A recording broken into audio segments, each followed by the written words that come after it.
Now, when you got a nice day on the Oregon coast in November and December, you got to come after this guy.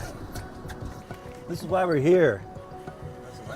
Big ling running under the boat. Now's the time for fish for these, close to shore. They're starting to move in, getting ready for the spawn, which peaks between January and March.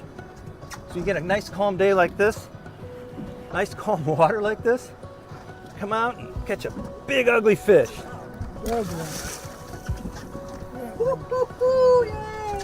So we travel over the Checo River Bar, turn north, and 17 miles uphill, it's about 45 minutes, to a pile of rocks full of lingcod.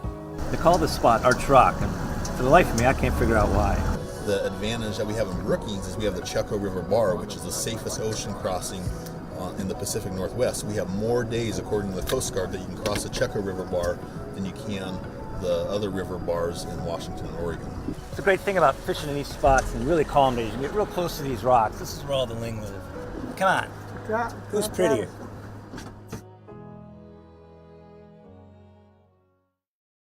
Now, fall fishing for lingcod off the southern Oregon coast is really a lot of fun, and as you can see, really productive. But 20 years ago, it almost all went away. Lingcod are so good to eat and so aggressive, they've been targeted heavily by the sport and commercial fishery for decades. A 1997 Marine survey concluded that lingcod have been fished down to just 9% of the pre-fishing population. Now that triggered a federal requirement to rebuild the stock out of the Magnuson Act.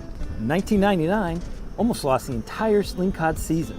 The low point came in 2000 when the limit was dropped to 1 a day and was in a slot limit, so you can only keep them between 24 and 34 inches. All those restrictions totally paid off. By 2006, the stock had grown so well that it was considered rebuilt, a real marine success story. Now, some people are going to tell you that fishing on lingcod in the winter, when they're at their most vulnerable, could put all that in jeopardy. The truth is, the data does not support that. The total allowable catch numbers have been low enough to allow enough lingcod to survive and reproduce, even with fishing in the winter period. The population size has been on an increasing trajectory. So that means you don't have to feel guilty when you come out here in fall and winter to catch a couple of these lings.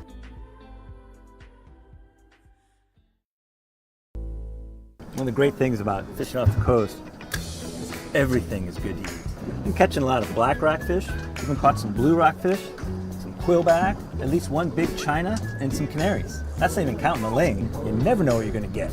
Yeah, it's a hey big guy, what's going on? Whoa, that was a 40-pound Chinook we just released. Now these fish move around the kelp piles and the rocks all the time. So having really good sonar really makes a difference. You just kind of drive around and you see a big cloud of fish, you just suspend over that and jig right on top. It's beautiful. Light spinning rods really make this a lot more fun than the heavy gear that a lot of guys use. What I got going is a standard rig. Got a weight on the bottom and 3 shrimp flies spread out over about 3 feet a leader. This one looks pretty decent, feels pretty good.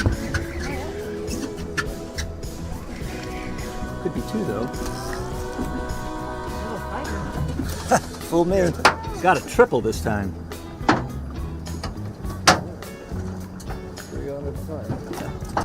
These fish don't have to be lings to rock.